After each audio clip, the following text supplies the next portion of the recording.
Hai, assalamualaikum warahmatullahi wabarakatuh. Kabajamtoota jaalatamtoota hordoftoota biiftuutu Betul. salaamtaa rakka eega. Geeffadhu haa ta'u. Maalin geeffadharee salaama jedheeti? Taraa naa kennetti jechuudha.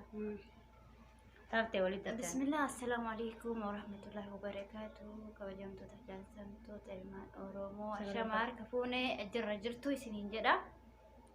Egaa har'a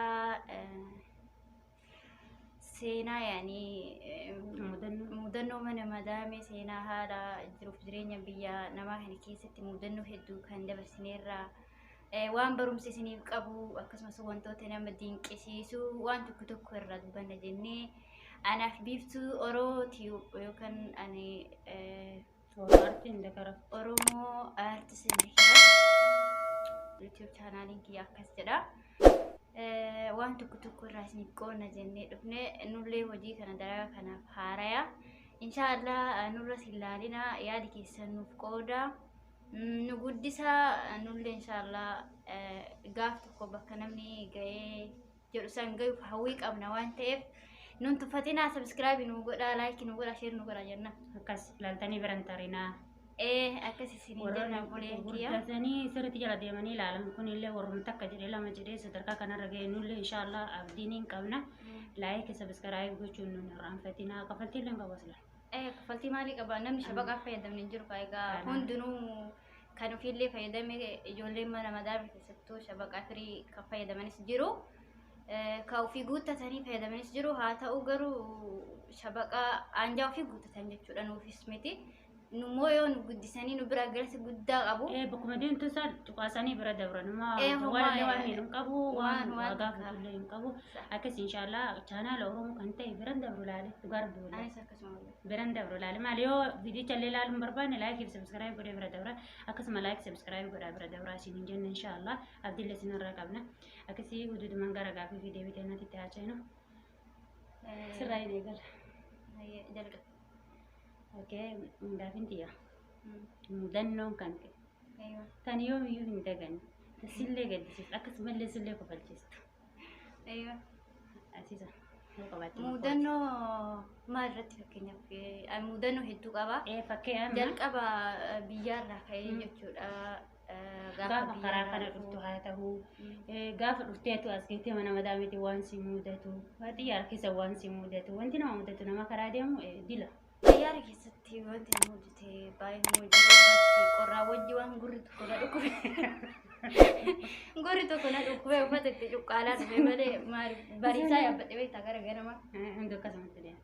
Ganama dhufe gurri wallahi baay'ee na dhukkube xiyyaara keessatti. Achi mudannoo biraa kan qabu maaktaba guyyaa 15 tokko ture ani.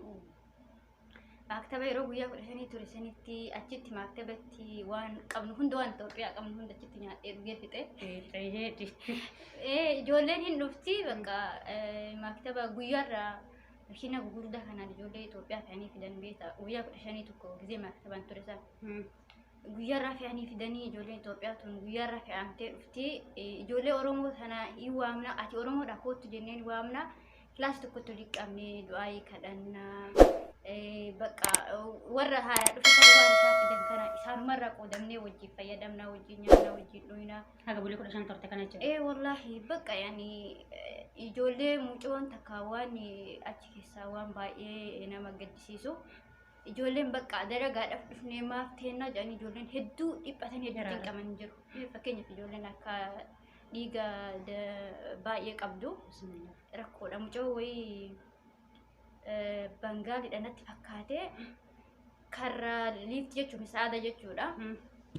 Gizee namni ijoollee dhufee fudhatu hin waaman maqaa waamanii maqaan ka isiitiin wal fakkaatan fakkaate mucoo waaman. Waamanii mucoon sun achi gizee biraa baatu isheen gaggabdee liiftii fuuldura ofseete natti fakkaate wallahi hin beekani Allah alami gaggabdee lafa dhooftee ijoollee mudannoo akkasii fa'aatu jira. Ani immoo gaafa na waamanii uffata kiyyaa ijoolleen achi dhufte ani beetee uffata babbareedaa fidadhee dhufe. Namni tokko deema gaafa biyyaa bakka deemnu hin beeknu. Garaan nyaata dhugumaan irraa deebisanii mana baay'ee fidadhee dhufe. Ijoolleen amma dura biyya namaa kana deemtee galtee naa jaallatu. akkasina se'an ani garuu siistariin tiyyaa ana dura biyya namaa kana keessa turte waan tokko afaan kanallee na himaa turte hin beeka jechuudha xiqqoo.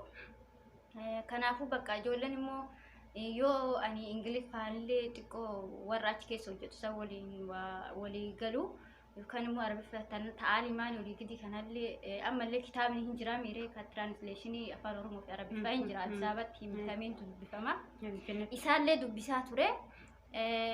Yoo namitti waan tokko ani irraa fahamu ijoolleen nama amma dura biyya namaa kana keessa dalageena seeti inna kan biraa jechuudha gaafa na fudhatu namichi dhufee na fudhatu imimmaaniin addaan deemna gaafa nama mana achi keessa jiru warra achi keessa waliin turreessan ijoollee ji'a faageettee jiran dura jechuudha achi meeshaa kiyyaa lakkoofsa bilbilaa achitti gatee biraa deeme uffata kiyyaallee hedduu ijoollee irratti dagadhee biraa deeme. Geejjibee batsan jechuudha. Gammachuu fi maal inni tarka wallahi. Gammachuu irraa wallahi bakka lakkoofsallee irraanfadhee akka isaan biyya bilbilanna jennee mucoo Filipiinii takkaa jira.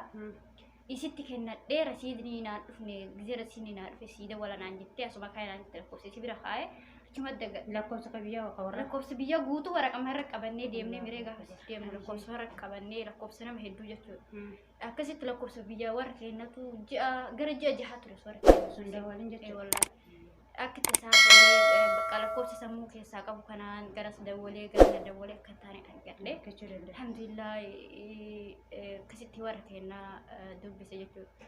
Mudannoo biraa kan qabu kan gaafa hojjentu fa'a. Erga mana arabaa seenee kan biraa maktaba sanillee erga bahee mana madaamiillee seenee bakka haala dalagaa wajjin baay'ee dalagaan isina ulfaata'ee afaan isin beeku ammallee bakka ammas deebisanii maktabatti na deebisanii haga ammaatu yaani baasa boorri kiyyaa maktabuma jira. Ani maktaba si deebisanii maal ture? Sababbii gisee san afaan hin beeku dalagaan na guddatte bakka baay'ee dadhabe jechuudha dalagaa san jechuudha nama 12 ijoollee nama 12 qabdi namittiin maatiitu hedduu baay'ata. Wallahi kalaas fajrii salaata fajrii ka'ee ilaa halkan keessaa sa'a 2 sa'a 3tti daqiiqaa tokko osoo gadi hin taane mana kontiraataa shamarran argitanii hin beektanii. Baay'ee nama dadhabsiisa afaan hin beeku bakka dalagaa kana wajjin mudannoo nan qabu tokko haalli biyya namaa kan biraa kana jechuudha. Kan biraa haala yeroo irratti mudannoo qaba sa'aatiin biyya keenyatii fi biyya kana kun wal tokko miti gaaf tokko akka ta'e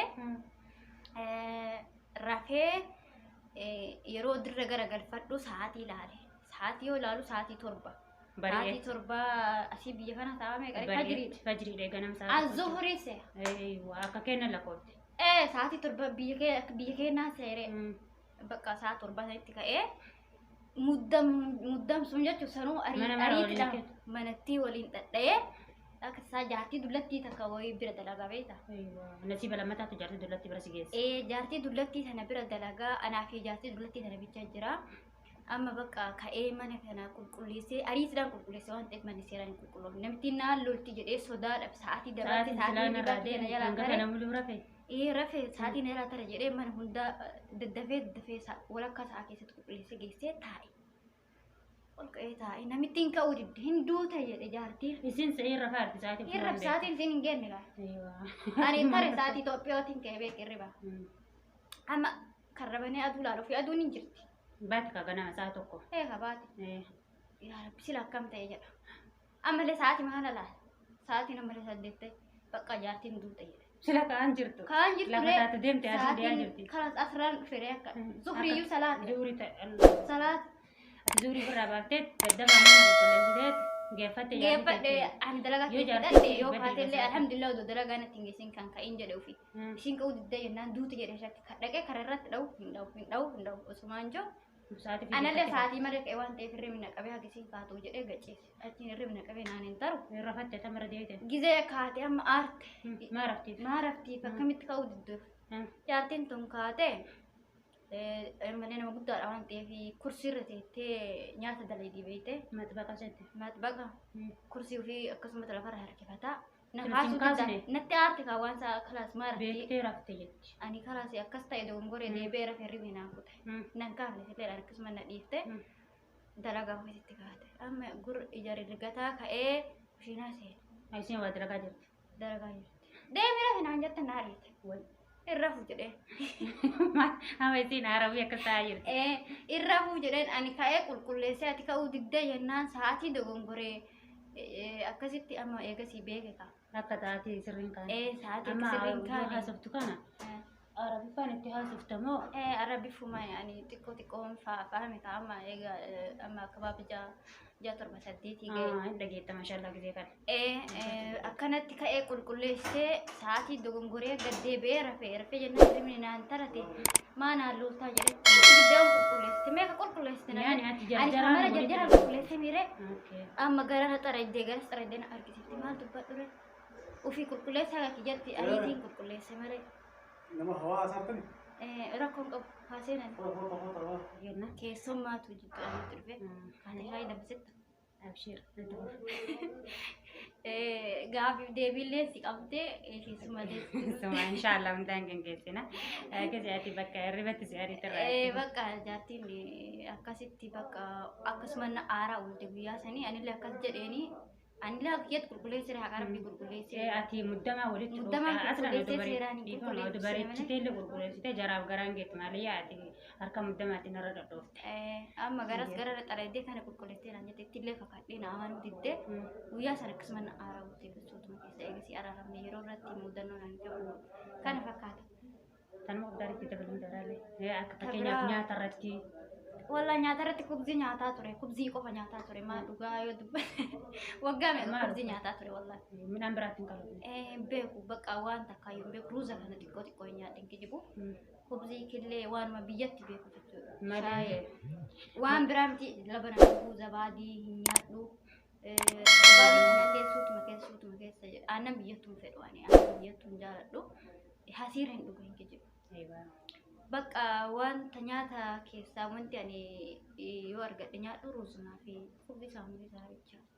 Waggaa meeqisuma nyaataa ture. yaani nyaatni ati jar dhiyeessitu kun siif ta'uu didamoo hin sodaatin waan bakka hin beeku waan hin beekne fi natti hin turu baay'ee nyaadhu qamusiif maal akkas turte. akkas ture nyaata irratti kana fakkaatu mudannoo dhiiskee yoo. Akkasiiti yommuu danuu teessee caaluun dhabdu. Inni kolfitalleedha. Oo qopheessi ta'anii isi kam si gaafanii biyya ba'uuf deemu. Dirree xiyyaaraatiif deema boolee dirree xiyyaaraa jira. Abbaa gurbaan jiru nasiib akeetti dirree xiyyaaraa jechuudha boolee jira. Ijoolleen akka naannootti ijoolleen hedduutu deema. Tahee garuu nasiibni kiyya jara hundayyuu biraan hambise. Jarri ani isaa namni ani wajji deemaa jiru nasiibni waliin nufitu kun jechuudha warra afaan biraa haasawan. Kazaan salphii qabatee kun wanni keessa akkanatti akkana martaa deemtaa beeksisa xiyyaaraa deemta. Waraqaa olii gadi. Isaan keessaa odumaa deemu sarmiika nasama qulqulluu waan qabaa irra hin jirre kan namni tokko qubaan kan hin tuqne kan hin gubanne kan hin mucucaanne akka ajaa'ibaa kana irra lafa dhahe akka ajaa'ibaa kana. Hin miidhamne. Lafa dha'uuma lafa hin dha'uune jismi kee guutuun na haa deewde wallaahi suma dhugaa. Kalaas mijatee maanaan jette maal taatee maaltu lafaan dha'ee jette waan miti. Amma lafa maal ka'eetti namatti qabu jira namsi tutti jira hin deema. Achuma lafa walladhaadheetu ka'ee qajeele. Inuma yoo dirree xiyyaarallee boolillee yaadadhu finfinnellee yaadadhu ofiicha sanii yaadadha. Ofiicha sanii yaadadha. Mudannoo keessatti dabalataa mana mataaniiti.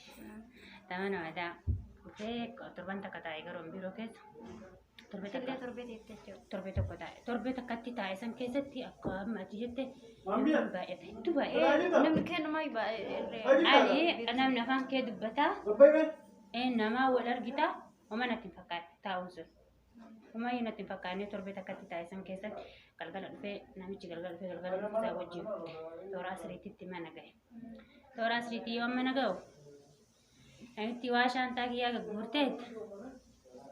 Takkatti inshaallah waan akka iskaarbillee akkanatti diriirsitee fattashtan waan isiin akkasitti taftiisha gootuuf irraa hin barreeffatu. Akka iskaarbii kana cabsitee shaantaa keessa ni taate isiisan illee akkana gootee ilaalte.